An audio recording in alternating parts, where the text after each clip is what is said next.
Hello friends and students, I am Sandeep Patidar from Platinum Study Classes. Today we will discuss homogeneous and heterogeneous system. Homogeneous system क्या होता है, heterogeneous system क्या होता है। दो चीज़ें आपको याद रखनी है। एक तो है uniform physical structure, uniform physical structure, and second one is uniform chemical composition.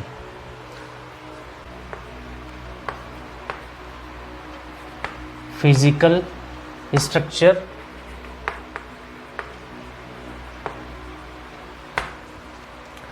and uniform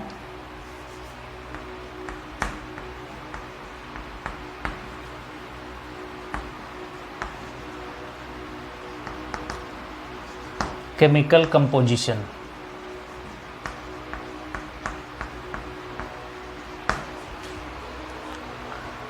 A homogeneous system consists of uniform physical structure and uniform chemical composition throughout the volume. मतलब ऐसा कोई भी सिस्टम जिसमें uniform physical structure हो और uniform chemical composition हो, उसको हम बोलते हैं होमोजीनियस सिस्टम. तो सबसे पहले बात करें यूनिफॉर्म फिजिकल स्ट्रक्चर का मीनिंग क्या है. What is the meaning of uniform physical structure. Uniform physical structure का मीनिंग है कि मैटर इज ऑल सॉलिड और ऑल लिक्विड और ऑल गैस. मतलब ऐसा कोई भी स्ट्रक्चर हम बोले यूनिफॉर्म फिजिकल स्ट्रक्चर कौन सा होगा. मीन्स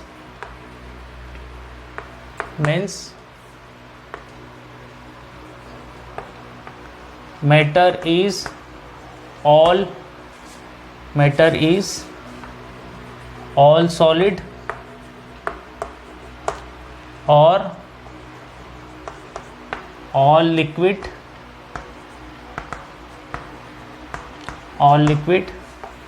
और all gas.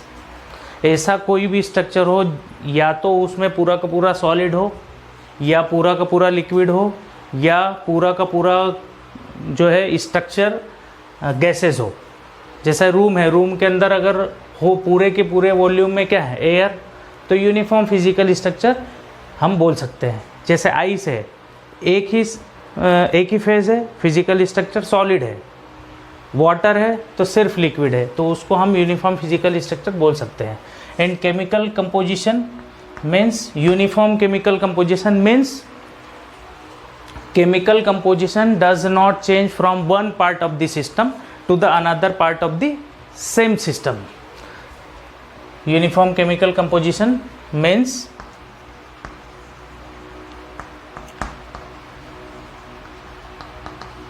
chemical composition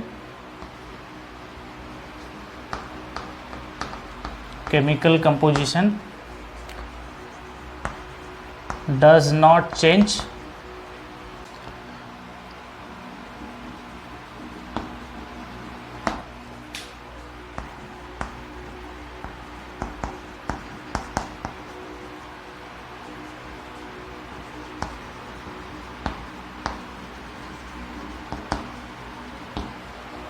uniform chemical composition means chemical composition does not change from one part of the system to another part of the same system.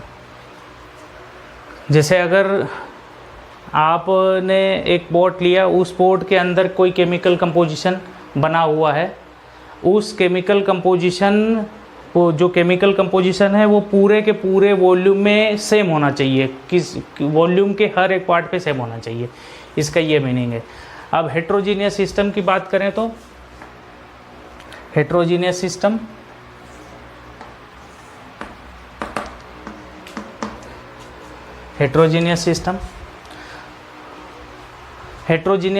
Consist of non uniform और different physical structure and और non uniform chemical composition.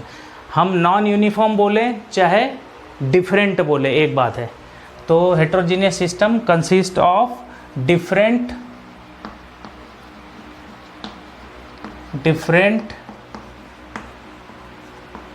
Physical structure and different chemical composition.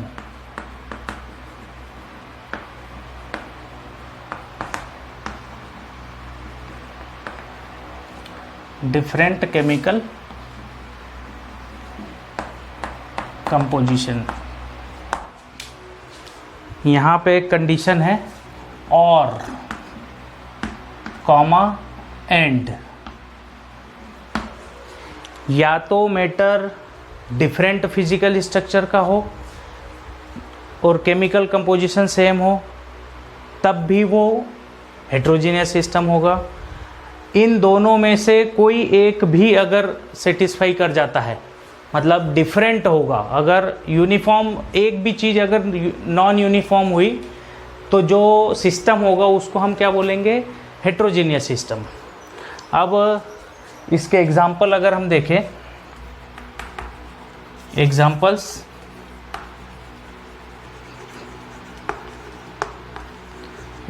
देख लें।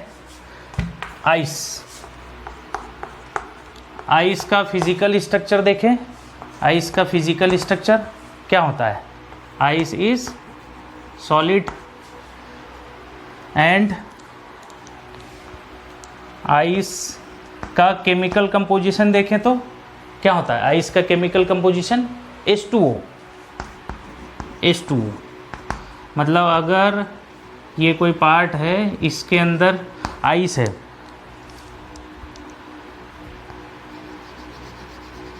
तो ये क्या होगा? Ice है, पूरे पार्ट में आइस है। कंप्लीट क्या है? आइस। दूसरा है वाटर। वाटर क्या है? लिक्विड। इसका भी कंपोजिशन क्या है? Water, H2O। और स्ट्रक्चर क्या होगा? स्ट्रक्चर क्या है? आइस क्या है? सॉलिड। और यहाँ पे आपने वाटर मॉलिक्यूल बना दिए, water molecule, this is liquid.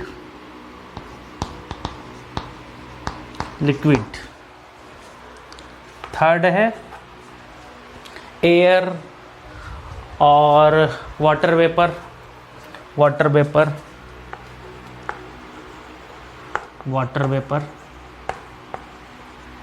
Comma air. Composition क्या है इनका? सॉलिड, लिक्विड, और ये क्या है? गैस। ठीक है। और कंपोजिशन क्या है? जैसे एयर का कंपोजिशन क्या है? Nitrogen plus oxygen. अगर हम एयर की बात करें तो एयर में होता है N2 plus O2 plus other gases, और पूरा का पूरा क्या होगा? Gas. Whole part is gas. Clear है? एक सबसे लास्ट एग्जांपल मैं आपको बता रहा हूँ। All miscible liquids. All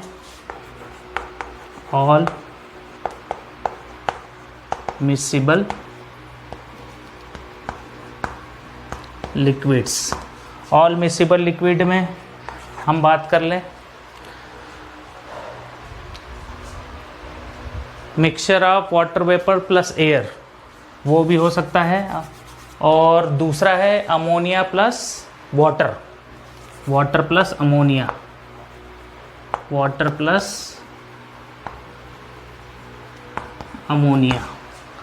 water plus ammonia. इसका फिजिकल स्ट्रक्चर क्या होगा? Physical structure liquid. Miscible liquids water plus ammonia. Water भी लिक्विड है, अमोनिया भी लिक्विड है, यूनिफॉर्म फिजिकल स्ट्रक्चर है, लिक्विड। ओके। और कंपोजिशन की बात करें तो हम, कंपोजिशन क्या होगा इसका? Ammonia NH3 plus water H2O, जो बनाएगा वो होगा NH4OH। और थ्रू आउट पूरी की पूरी वॉल्यूम में आप जहाँ भी देखेंगे लिक्विड के फॉर्म में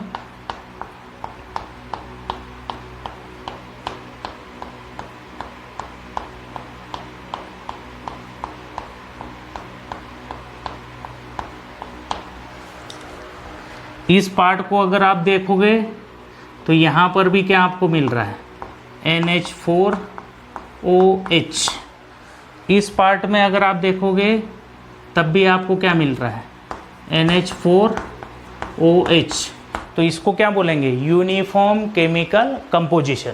हर पार्ट पे आपको एक ही केमिकल कंपोजिशन मिल रहा है, इसको बोल रहे हैं हम यूनिफॉर्म केमिकल कंपोजिशन। अब हम देख लें heterogeneous system. A system, heterogeneous system consists of different physical structure or and different chemical composition। या तो डिफरेंट फिजिकल स्ट्रक्चर होगा या डिफरेंट केमिकल कंपोजिशन होगा या दोनों ही डिफरेंट होंगे, यूनिफॉर्म नहीं होंगे, नॉन यूनिफॉर्म कंसिडरेशन है। अब ये तो समझ में आ गया कि नॉन यूनिफॉर्म फिजिकल स्ट्रक्चर का मतलब क्या है, mixture of solid plus liquid, solid plus liquid. Matter is combination of solid plus liquid और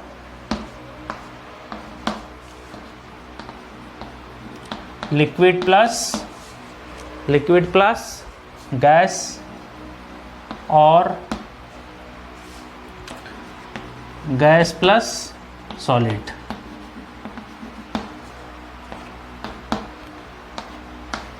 मतलब दो डिफरेंट फिजिकल स्ट्रक्चर का जो कॉम्बिनेशन है उसी को बोलेंगे। दो फिजिकल स्ट्रक्चर अलग है, सॉलिड लिक्विड दो अलग अलग फेज हो गए, अलग अलग फेज का जो कॉम्बिनेशन है उसको हम क्या बोलेंगे, डिफरेंट फिजिकल स्ट्रक्चर।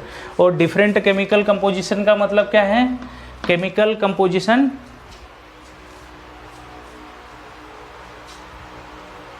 इसमें बोला है ना, chemical composition does not change from one part of the system. तो इसमें क्या होगा, different chemical composition at different part, different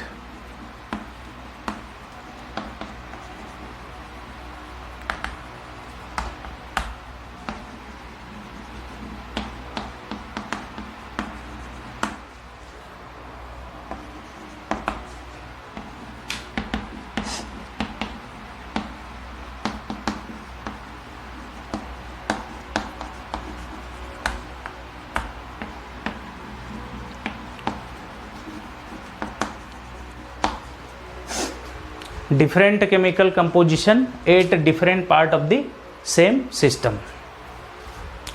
clear है? एग्जाम्पल देख लें हम इसके।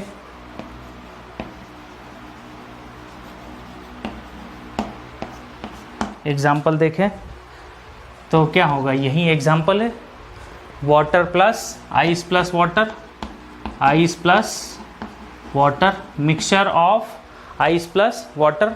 स्ट्रक्चर अगर हम देखें, इसका स्ट्रक्चर क्या है, आइस प्लस वाटर का स्ट्रक्चर क्या है, this is solid, solid, solid plus water is liquid, solid plus liquid. और केमिकल कंपोजिशन क्या है, केमिकल कंपोजिशन क्या है, H2O। Chemical composition is okay but physical structure is non uniform. Physical structure क्या है, नॉन यूनिफॉर्म, है ना। Second part देखें हम, इसमें से कोई भी ले लो। अब लिक्विड प्लस गैस, मतलब लिक्विड प्लस गैस में हम क्या बोले, लिक्विड हो गया water, water plus steam, water vapour, water plus water vapour. Water क्या है, लिक्विड, वाटर वेपर क्या है, गैस। तो यहाँ पे हम लिखें लिक्विड प्लस गैस और कंपोजिशन तो सेम है H2O। तो यहाँ पर ये गलत है, ये तो फिर से सही है। तीसरा देखें, हम बोल रहे हैं kerosene plus water, water plus kerosene, दोनों का ही स्ट्रक्चर क्या है, दोनों ही लिक्विड प्लस लिक्विड है, लिक्विड प्लस लिक्विड है।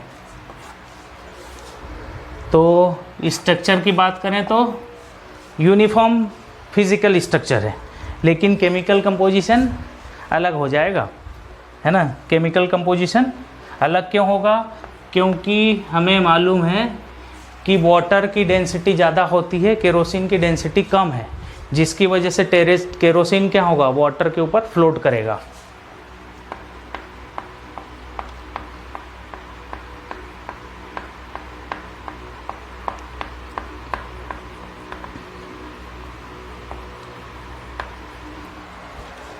नीचे वाला पार्ट क्या है, वाटर, और ऊपर वाला पार्ट क्या है, kerosene.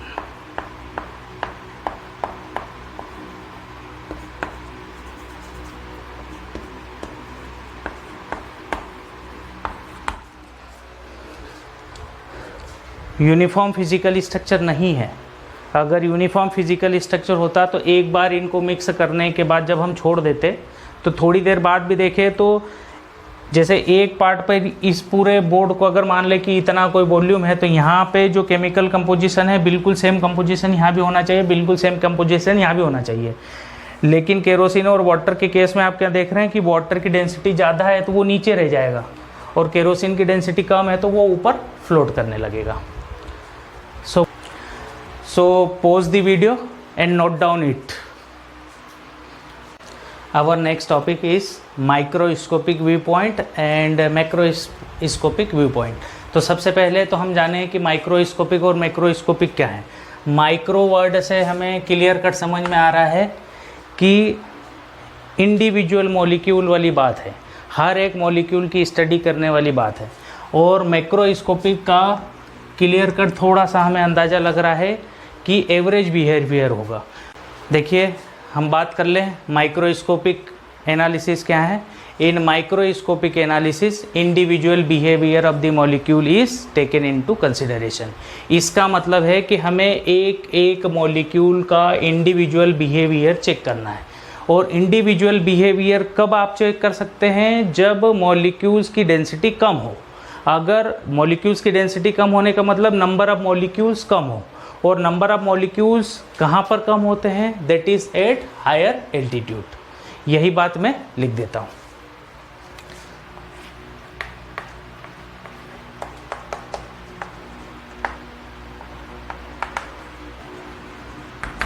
Individual behaviour of the molecule is taken into consideration. This analysis is useful at low densities and that is at higher altitude.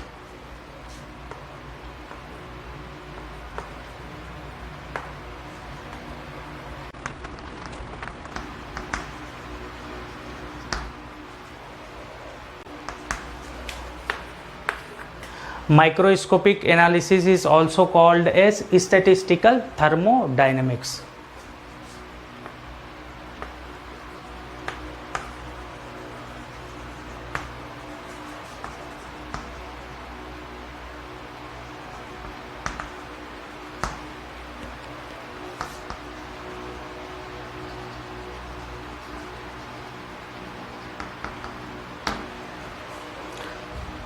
Macroscopic analysis की बात करें, in macroscopic analysis individual behaviour of the molecule does not taken into consideration but average behaviour of the molecule is taken into consideration.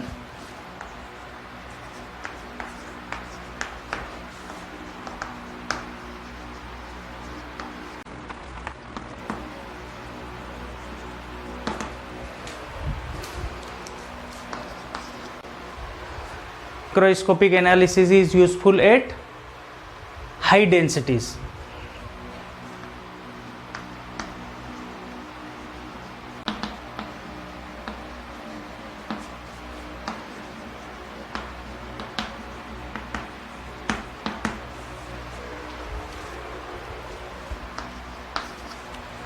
Macroscopic analysis is also called as classical thermodynamics. हम बोलते हैं ना average behaviour, average है, इसलिए classical thermodynamics also called as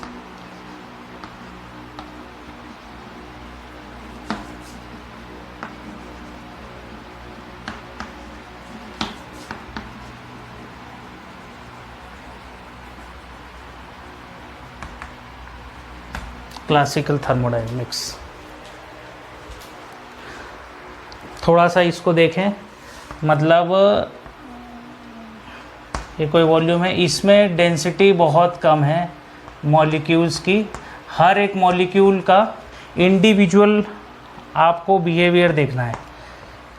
हर एक molecule का individual behaviour आपको check करना है.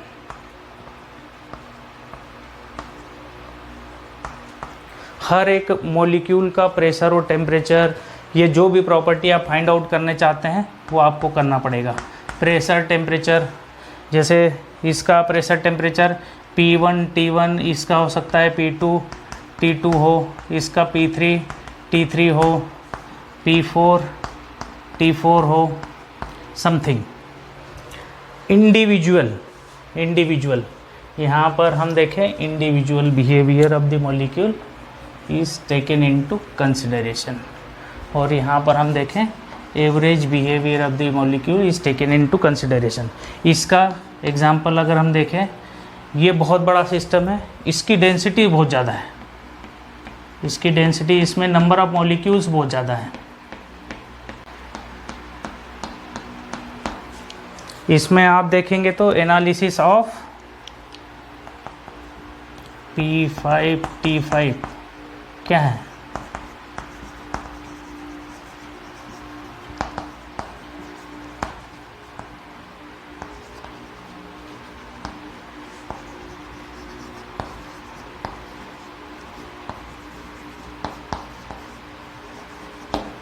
यहाँ पर हम देखें, यहाँ का कुछ प्रेशर और टेम्परेचर ले लिया. सपोज PX TX, यहाँ का कुछ प्रेशर ले लिया PY TY, यहाँ पर कोई प्रेशर ले लिया, मतलब यहाँ का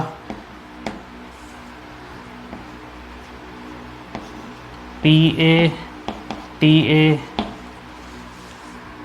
यहाँ का individual PB TB. Average consideration.